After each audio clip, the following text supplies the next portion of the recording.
There was darkness, and then bang, giving birth to an endless expanding existence of time, space, and matter.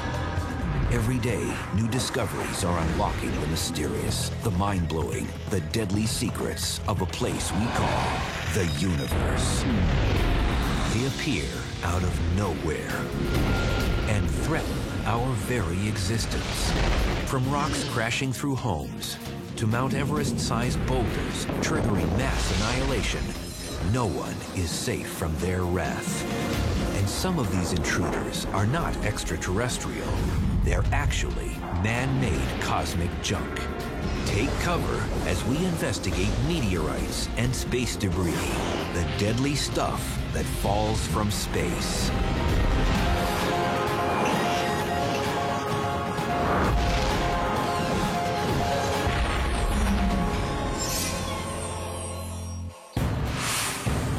"11:39 p.m., October 6th, 2008.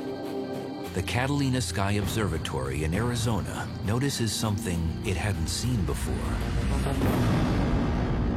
An asteroid the size of an SUV is screaming down towards Earth at over 27,000 miles per hour.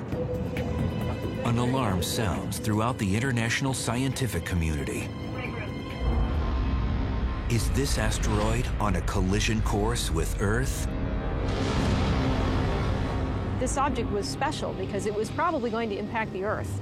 And over the course of the next 21 hours, 500 observations were made of the object to try to exactly calculate its orbit. At NASA's Jet Propulsion Laboratory, Steve Chesley gets the urgent wake-up call. Everyone wants to know when and where this rock will touch ground. They sent me the data. I rushed into the office rather excitedly and spent the next couple of hours trying to get my arms around the problem and running the numbers. And I reached the conclusion it was a 100% chance of impact.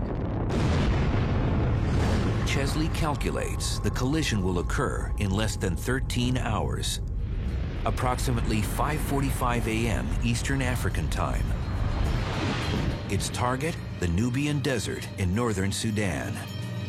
We had really expected or anticipated the discovery of an asteroid that was going to hit the Earth before impact. With time to react and time to predict the location of the impact, it was very extraordinary. Never seen it before. It was countdown to impact. Steve Chesley. With no time to stop this runaway space rock, emails went out to alert those on the ground and in the air. 5:45 a.m. The moment has arrived. A commercial pilot is flying over Sudan. He witnesses a fireball smack right into the Earth's atmosphere with the energy of about 1,000 tons of TNT.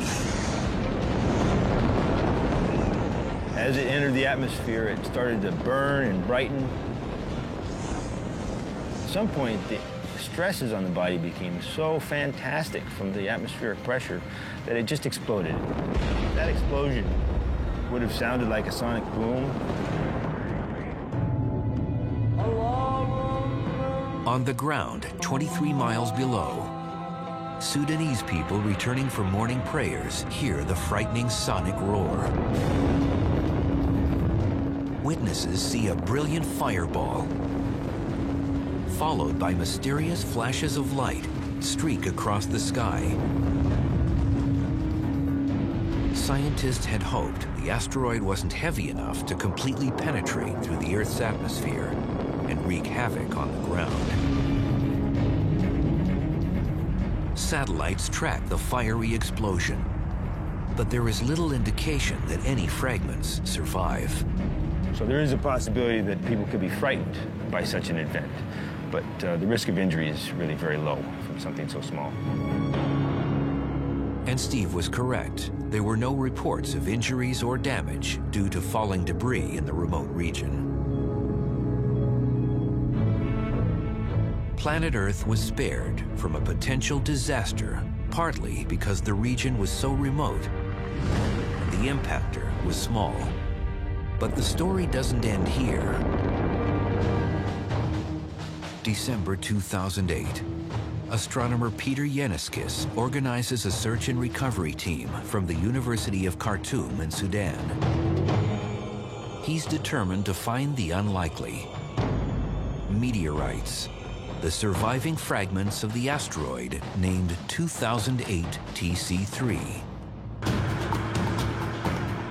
We had a busload with students who were all eager to go and search. We drove 29 kilometers into the desert to go to the area close to the explosion to look for the smaller pieces that might have survived. The meteorite hunter's only guide is a map of the Nubian desert with the projected approach path of the asteroid. They basically used my trajectory and the ground track that I had laid out on the desert floor as a guide for their search.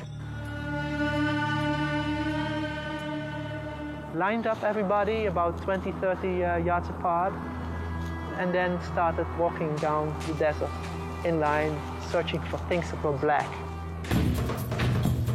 But spotting small charcoal-like stones on the rocky desert surface is akin to finding a needle in a haystack. As the sun begins to set on the first day, the team is about to walk away empty-handed when a student suddenly comes forward with a suspicious rock. A student called Mohammed Alamin had this little rock in his hand that was clearly a meteorite. It had a beautiful black fusion crust around it, and it was undoubtedly a meteorite. And then everybody started being excited and shouting and singing and waving their hands. 280 meteorite samples were eventually recovered, equaling 11 pounds, which for planetary scientists was like hitting pay dirt. This was one of the meteorites that was recovered. Not much bigger than this. We think that a lot of these meteorites, when they came out of the explosion, were tumbling very rapidly, and that resulted in breaking of the meteorites when it was still up in the air. 2008 TC3 is the first asteroid ever observed in space, which was later found on the ground. Scientists are calling it the first asteroid sample return mission. It's the first time that we've actually detected something in space, figured out that it was going to hit the Earth, figured out where it was going to hit the Earth, and we actually saw it hit the Earth. We've even recovered pieces of it. That's remarkable. This whole experience was really fantastic for us.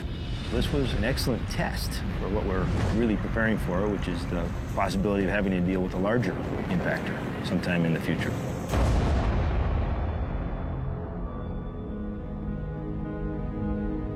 Planet Earth may not be so lucky the next time. Scientists now suspect 2008 TC3 came from a piece of a much larger rock from the asteroid belt, a region between Jupiter and Mars where asteroids and comets take up residence. In this crowded galactic neighborhood, these fossil relics from the formation of the solar system occasionally collide with each other and explode into smaller pieces. It's these fragments that can migrate towards Earth. A bullet can provide a pretty good stand-in for one asteroid striking another in terms of its impact speed. Asteroids in the main asteroid belt will run into each other at speeds of over 11,000 miles per hour.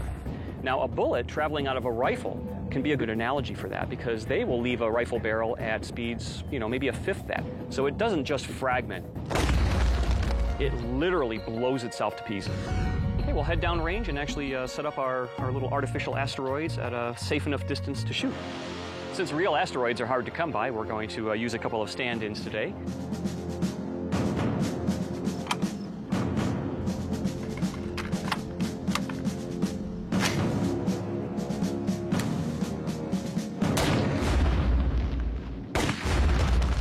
These bullet impacts are comparable to the collisions in the asteroid belt.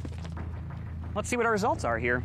This is actually rather typical of the results of an asteroid impact, where you tend to have a few large pieces of debris, several medium-sized pieces, but nature is very good at making lots and lots of little debris. These little kilometer-sized fragments are what we actually see today as the near-Earth asteroids. These fragments which have worked their way in from the main asteroid belt, approaching the inner solar system, passing near our planet, sometimes impacting our planet. These near-Earth objects, or NEOs, have transformed our near-space environment into a danger zone. The speeds with which objects are running around in the inner solar system is it's much akin to actually a bunch of cars driving crazily down a highway. The vehicles themselves are traveling at high speeds. When they cross lanes without looking and perhaps running into each other, they are hitting at equally high speeds. And that's kind of like objects moving on their own independent orbits around the sun. Every few hundred years, Earth gets hit with rocks the size of a football field that can destroy entire cities. But every 500,000 years, we get struck with boulders the size of mountains that could ignite global disasters.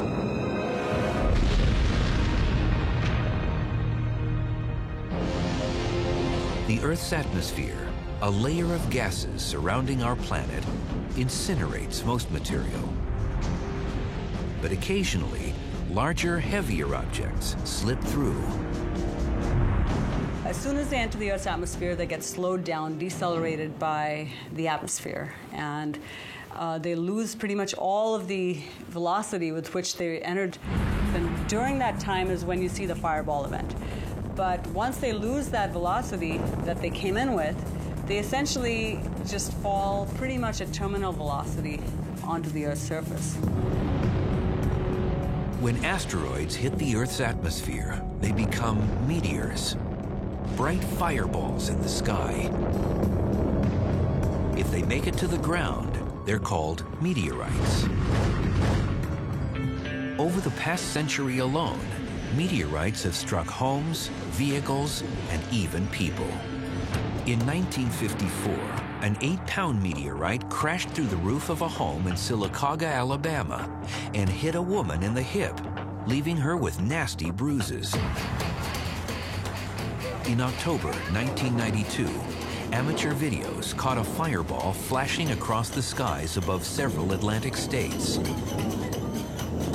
The 27-pound meteorite eventually crushed the back end of a car in Peekskill, New York. In November 2008, a police dash camera recorded a bright meteorite explosion in the skies over Alberta, Canada. These caught-on-video impacts prove that things really do fall from the sky.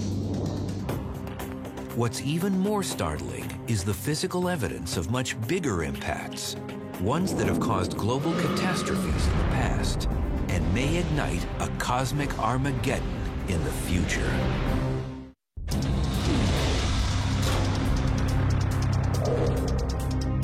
Earth was not always an ideal address for human beings.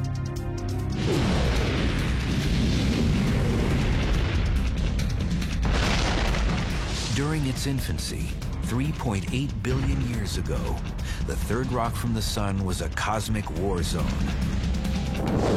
During this brief period, called the Late Heavy Bombardment, billions of leftover debris from the formation of the solar system pummeled our planet at rates up to 20,000 times higher than today. What happened is that Jupiter and Saturn, the two giant planets in our solar system, went into what's called a gravitational resonance with one another. So Jupiter made 2 complete orbits around the sun for every single orbit made by Saturn. And when that happened, it rearranged the entire solar system. It reshuffled Uranus, Neptune, Jupiter, and Saturn, and moved the giant planets farther out. When that happened, that just sent a volley of comets and asteroids rocketing into the inner solar system. At the same time, these rocky bodies helped to mold our baby planet to the shape it is today. Here are the battle scars. Only 170 impact craters are still visible on Earth. Weather, water, and plate tectonics have erased most traces of ancient cosmic violence. But proof of Earth's tumultuous past lies on the Moon, which was formed at the same time, but lacks plate tectonics and other erosion processes that tend to erase the evidence. The Earth itself has been bombarded every bit as much as our nearby moon. If you look up at the moon in the sky and you see its cratered surface, you have to imagine our own Earth cratered and battered to at least that degree, and in fact, because we're a bigger target in space, even more. By counting craters on the moon, scientists can learn about the number of impacts on the nearby Earth, past and present. Scientists can learn about the sizes and compositions of asteroids that impact the Earth by studying the characteristics of the craters that they create. So we're going to try and demonstrate that today by tossing some weights into the sand on the beach here, and we're going to see if we can come up with a relationship between the size of the weight and the size of the crater that it creates.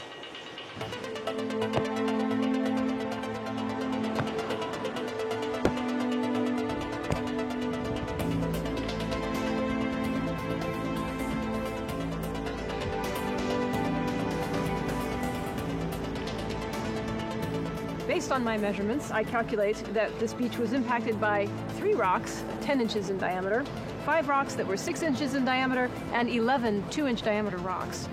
This technique of measuring the size and frequency of craters on this beach is very similar to the technique that scientists use to understand the frequency of impacts throughout Earth's history.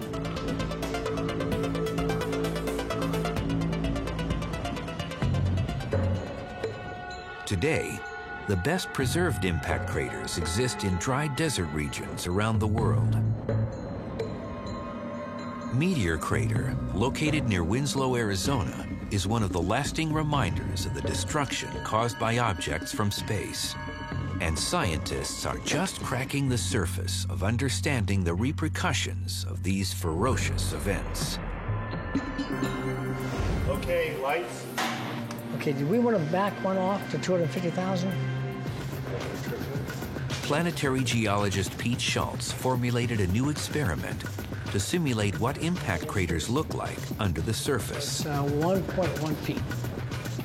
At the Vertical Gun Range at NASA's Ames Research Center, Schultz is using a massive 30 caliber light gas gun that shoots projectiles at various targets inside a vacuum chamber. Today, we're going to try to look inside a crater as it forms. And to do this, we're going to use a clear block. It's transparent, so we actually get to watch the crater as it grows, but from the inside rather than from the outside. This little bead is simulating an asteroid that's going to slam into the surface of the Earth. So let's get inside. We're in the impact chamber. This is where everything happens. The little projectile bead is going to be coming in at around 4 miles per second. We're going to hammer this transparent block. We're going to be looking at everything that happens below the ground when an asteroid hits the surface of the Earth. Outside the chamber, high-speed cameras will document the deep impact from various angles. Are the Shimatsus all up down there? In the control room, Schultz watches the monitor with nervous anticipation. High voltage?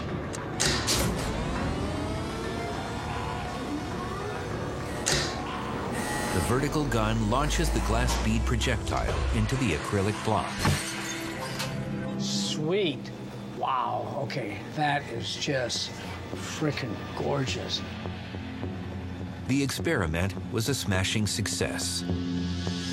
Kapow! So here we actually have the impact, but now we see this vapor plume. This is really hot gas. It's about a temperature close to the surface of the sun. And then as it moves away, it cools, and now we begin to form the crater with the ejecta coming out. And we're watching the crater actually begin to form on the inside.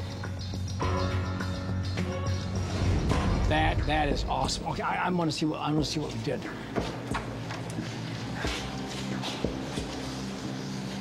Oh man, did we bust this up. Now we can look to see how these cracks develop through time. So if this were a big impact, These cracks would grow where the entire crater could then collapse inward and fail. Impact experiments at the Vertical Gun Range shed light on the large-scale destruction caused by asteroids that have fallen from space. When we see an impact, it's not just the cracks and cracking. You will also see the vapor plume expanding. That affects life. That affects survival. If this impact occurred on Earth and was large in scale, it would simply fry the atmosphere. It would send debris out, and as it hits the Earth, again, it would cause more devastation. Scientists have discovered that impacts from space have affected the evolution of life on Earth. We know that, in fact, the flux of meteorites hitting the Earth was much higher in the past than it is today. And in fact, there have been known instances, for example, the large impact event 65 million years ago at the Cretaceous-Tertiary boundary.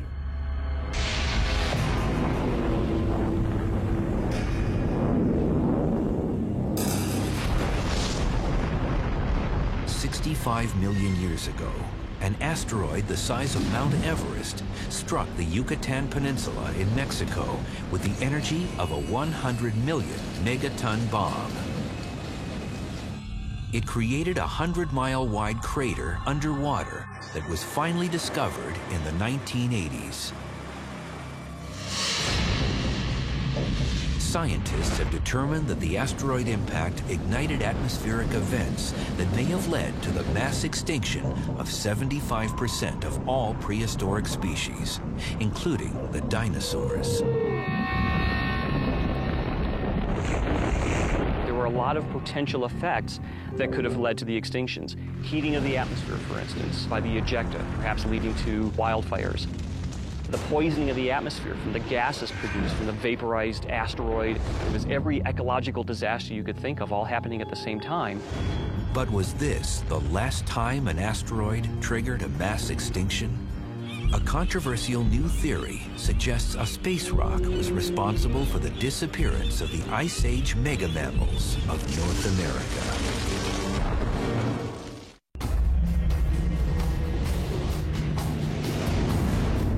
Scientists are dying to know what happened 13,000 years ago.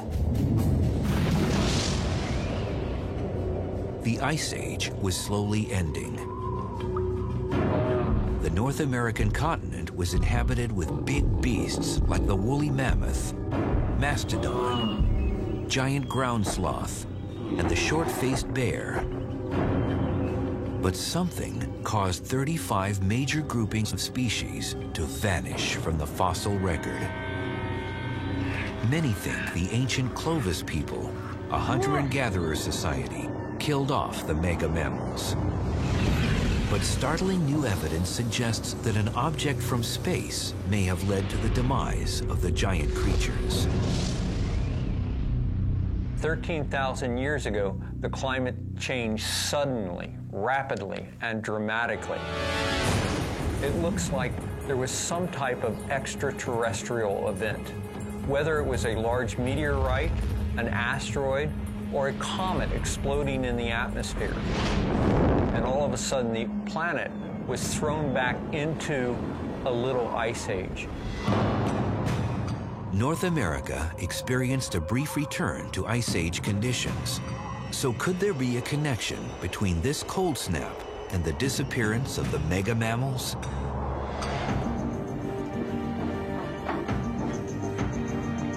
Archaeologist Ken Tankersley claims to have dug up evidence of a possible cosmic impact in Sheridan Cave, located in Cary, Ohio. And I'll see what you found so far. It's one of only 12 known sites that have been precisely dated to the time of the late Pleistocene extinction, which was the end of the last ice age. In this deep cavern, Tankersley and his team have discovered the burned remains of more than 60 species of plants and animals from that time period, including hunting weapons of the Clovis culture.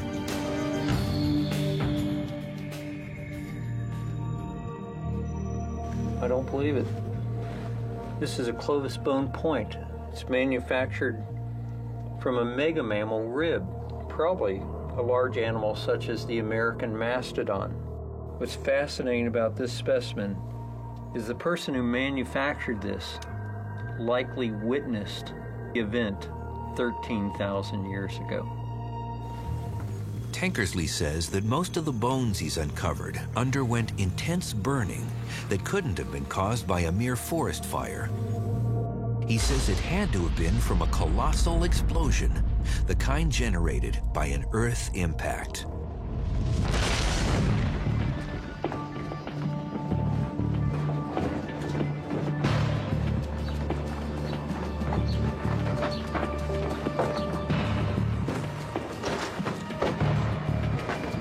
The archaeologist says he's found the smoking gun. Oh, look what we have here.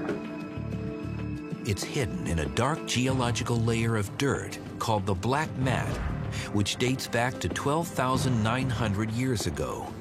This layer has been uncovered in more than 50 locations in North America. Note this black area. Let's see if I can trowel through here and bring out some of the more dark areas. Oh, nice. We're literally at this spot looking at the contact of the end of the last ice age. And this oxidized layer above it, this is where the mega mammals go extinct. Within this sediment layer, some scientists claim to have found key pieces of evidence that point to a cosmic impact. Carbon spherules created by intense fires. Shocked diamonds formed through extreme temperatures and pressures. Lonsdale-ites, rare hexagonal-shaped diamonds that are only found in meteorites. And micrometeorites, minuscule pieces of iron and nickel that come from outer space. If we take a magnet and run it across this oxidized layer, my guess is we'll probably pick up micrometeorites. You can see how the sediment's adhering. And just as the magnet picks up iron from this layer, so does the magnet adhere to this meteorite. And this suggests, because we have a high concentration of micrometeorites in this layer and a complete absence above or below, and it's at the event of 13,000 years ago, something dramatic occurred here.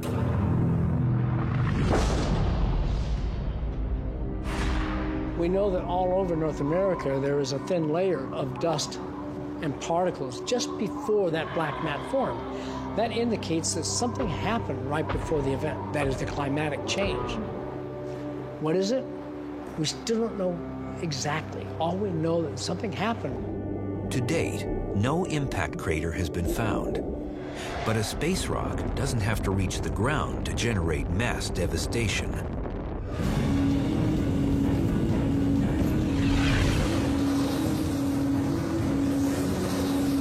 In 1908, a rocky body slammed into the atmosphere 6 miles above Siberia's Tunguska wilderness. It released energy yielding about 5 megatons of TNT.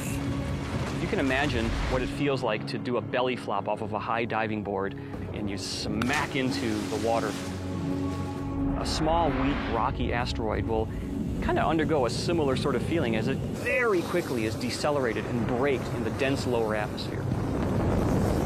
Immediately after the Tunguska airburst impact, an intense shock wave and hot air blast traveled to the ground and spread outward. It engulfed almost 1,000 square miles of forest. Some scientists propose that a similar scenario may have contributed to the extinction of the North American megamammals. And a comet, not an asteroid, may have been the culprit.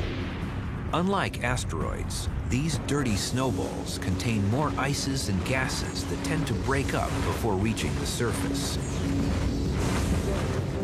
When the theorized comet came down into the Earth and would have exploded in the atmosphere, it would have distributed amongst the ejecta that was created beneath it. It would also have seen a great variation in the deposits left behind. There would have been intense burning over a large area. Anything within the impact zone, of course, would have been devastating. At the same time, however, it would not have had immediate impact for the rest of the planet, just within the impact area itself. This so-called Clovis comet theory suggests that profound climate changes led to the eventual extinction of the mammoths from North America. However, contrary to popular belief, a small number actually survived in various regions of the world up until around 2000 BC. And archaeological evidence indicates that the Clovis culture didn't go extinct from this alleged impact. Rather, they adapted to their changing environment. When the large game animals that Clovis people were hunting disappeared from the landscape, people had to change the way in which they were hunting and gathering. We may never know with certainty whether a near-Earth comet caused the Clovis event. But would modern man learn to survive after an Earth impact? We may eventually be put to the test. At this very moment, meteorite scientists scour the landscape in search of these messengers from the sky. These space rocks hold clues to impacts of the past, and as scientists are now discovering, clues to what is coming in the future.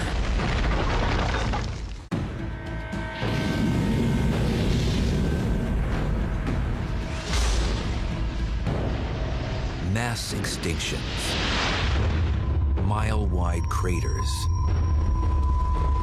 scorched landscapes, all created by objects from space. Meteorites have been intruding on our planet since the formation of the solar system. So where do we typically find these rocks? Most meteorites, they're more easily found in dry desert regions of the Earth. For example, in the Saharan desert or even the cold deserts like Antarctica, where there's not a whole lot of vegetation or there's not a whole lot of other rocks to confuse you. However, meteorites fall everywhere on Earth with equal probability. Cosmochemist Meenakshi Wadhwa has traveled the world in search of meteorites and now oversees the largest university-based meteorite collection in the world. We're here looking at the collection of meteorites in the Center for Meteorite Studies at Arizona State University. There's basically 3 different kinds of meteorites. You can have stony meteorites, stony iron, or iron-rich meteorites, but all 3 kinds have at least some amount of metal. And so you can distinguish terrestrial rocks from meteorites by the content of metal in meteorites. The other way to actually distinguish a meteorite from a terrestrial rock is that you'll actually see a fusion crust on meteorites that forms on these objects when they're falling through the Earth's atmosphere. Most of the meteorites recovered originated in the asteroid belt between Jupiter and Mars. But nearly 4 dozen actually came from our moon and the planet Mars. The idea there is that you probably had a large asteroidal body that impacted the moon or Mars and ejected pieces of the crust of the moon or Mars. And these ejected pieces probably fell into these unstable Earth-crossing orbits, and eventually pieces made their way to the Earth that way. This is a piece of a lunar meteorite, and we believe it came from the Highlands portion of the moon. And we know that this is actually a lunar meteorite because we can compare this with actual samples that were brought back by the Apollo missions in the late 60s and early 70s. Meteorites are precious research subjects. Although they've destroyed life time and time again, they may also have provided the chemicals needed for life on Earth. This is possibly one of the most well-studied meteorites in the world. It fell in 1969 in Mexico. And an interesting thing to note about this rock is that these white grains are possibly some of the oldest solids that formed in our solar system as our solar system was forming 4.5 billion years ago. These white grains, combined with the atmospheric chemicals and organic compounds on Earth, may have formed a mixture of amino acids, the essential elements of life. So meteorites have played a very important role in possibly the formation of life on our planet, and certainly the evolution of life on our planet. Meteorites may have once provided the necessary components for living things, but they can be a source of grave concern when they hurtle down from space without prior warning.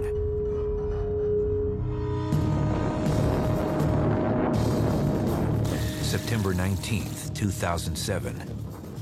A fiery meteorite streaked down from the sky and impacted the soft soil near the Peruvian town of Caracas, which borders Bolivia. Debris flew over 600 feet as the meteorite left a crater over 15 yards wide and 15 feet deep. There was a gentleman riding a bicycle, and he was knocked over. Another person looking the other direction quickly turned around and saw this thing hit with a large plume rising above. In talking with the locals, the villagers, they had no idea, except they thought maybe this was some form of military action. You know, they're very close to the border of Bolivia. Scientists reassured the locals that a meteorite, and not a missile, caused the impact crater. But immediately after the event, many villagers complained about headaches and vomiting. They literally became ill, most likely because of sulfur or because of the fine dust that was inhaled. The vapors probably came from the material that was following the meteorite as it was coming through. It was melting, it was vaporizing as it passed through the atmosphere, and it probably, when it hit, caused an additional release of gas. But could a space rock actually deliver harmful elements to Earth? Sci-fi movies and conspiracy theorists have proposed that meteorites could seed our planet with lethal bacteria or viruses. But what's fact and what's fiction? The probability of this happening is very, very, very small. If that rock made it to Earth and somehow that microbial life form survived, it would find our atmosphere very toxic. Any microbe that evolved in an anaerobic and a non-oxygen environment is not going to survive long in oxygen. The possibility that the Peruvian meteorite committed cosmic biological warfare is remote. But had this small stony meteorite impacted a nearby village, the aftermath would have been much different. This would look like somebody had planted a roadside bomb. It would have had that effect. It opened up a hole so large that it would have swallowed several cars. The Peruvian meteorite impact once again illustrates the unpredictability of things that fall from the heavens. And space rocks aren't the only objects that can cause bodily harm. Up to 200 heavy objects hit our planet each year. And they're not extraterrestrial, they're man-made. By GNC. 2 minutes to February 1st, 2003. The Space Shuttle Columbia was about to conclude its mission in space when disaster struck. The vehicle disintegrated during re-entry into Earth's atmosphere. Debris fell over Texas, Louisiana, and Arkansas. All 7 crew members perished. Because of reentry heating, it got hotter as it came into the atmosphere. Some critical components failed. That caused an overall failure of the entire spacecraft, which spread debris over a large footprint. Spacecraft re-entry disasters are rare, but space debris is not. Since the beginning of the space age, rockets have carried thousands of satellites into orbits around our planet. As a result, we've littered space with spent rocket stages, defunct satellites, fuel tanks, as well as nuts, bolts, and fragments from collisions and explosions with other debris. This abandoned space debris hovers over our planet like a cosmic garbage dump, and some will eventually fall back to the Earth. The question is when and where. Things that re-enter the atmosphere, they do have a risk. The real risk is that something falling through the atmosphere will hit a person on the ground. 5,400 tons of space junk has already crash-landed on Earth. In 1979, Skylab, the first space station, scattered debris across the Indian Ocean and parts of Australia. In 1997, a DVD-sized piece of smoldering metal fell from the clouds and brushed the shoulder of a woman near Tulsa, Oklahoma. She wasn't injured, but hundreds of miles away, this 570-pound stainless steel tank landed next to a farmer's house in Texas. Both were pieces of debris from the same stage of a Delta II rocket.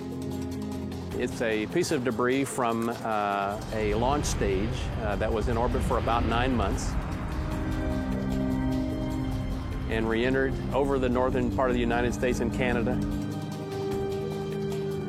Came down and left several fragments of debris around. This was the largest piece. At the Aerospace Corporation in El Segundo, California, scientists study space debris to find out what materials survive re-entry and why, and how to minimize future hazards. This is remnants of a stage that put a GPS satellite into orbit. This was found in Saudi Arabia. This one is made out of titanium, which is a very high melting point material, and that's one reason why this one survived so nicely. And this was traveling again on the order of probably 150 miles an hour when it hit the ground. Why do objects fall back to Earth? Most space debris resides in low Earth orbit, approximately 600 miles above our planet's surface. In space, objects can stay for tens to hundreds of years because there's no air resistance. But they will eventually undergo orbital decay. They will lose energy because there's very little atmospheric drag, and the Earth's gravity will tug them back down into its atmosphere. Satellites fall back sometimes quickly and sometimes over a long period simply because they begin to touch a little bit of the atmosphere, enough of the atmosphere that there's an increasing force over a long period of time, and that small force acting over a long time will basically drag them out of orbit, and they will eventually re-enter. Most debris burns up during atmospheric re-entry and vaporizes. However, some pieces are made of stronger components such as stainless steel and titanium, which can survive tremendous heat. Once below the dense regions of the atmosphere, they literally free fall to the ground. It'll hit at a very low velocity, say 150 feet per second or 150 miles an hour, something like that. And so that's the problem. So you're basically slowing something from an orbital speed down to essentially nothing in a relatively short time. Main engine start. The international space community now imposes new design requirements for most objects, including a propellant system to ensure controlled re-entries over water. Basically, the international community has agreed that an acceptable level of risk for a re-entry is around 1 in 10,000. That means that if you did a particular re-entry 10,000 times, the likelihood is that you'll hit one person on the planet. And so if you exceed that threshold, the objective is that you should re-enter that piece of hardware into a safe area like the ocean. But new guidelines won't have any effect on the thousands of pieces of old debris already in space. Unfortunately, we have a number of objects in space still which were not designed when that requirement was around, and they still are slowly coming down. So it'll be a while before some of these things take effect. It's no longer a sci-fi fantasy. Extraterrestrial and man-made things continue to fall to Earth. We constantly need to search the skies for objects that could decimate a neighborhood, or even worse, end human civilization.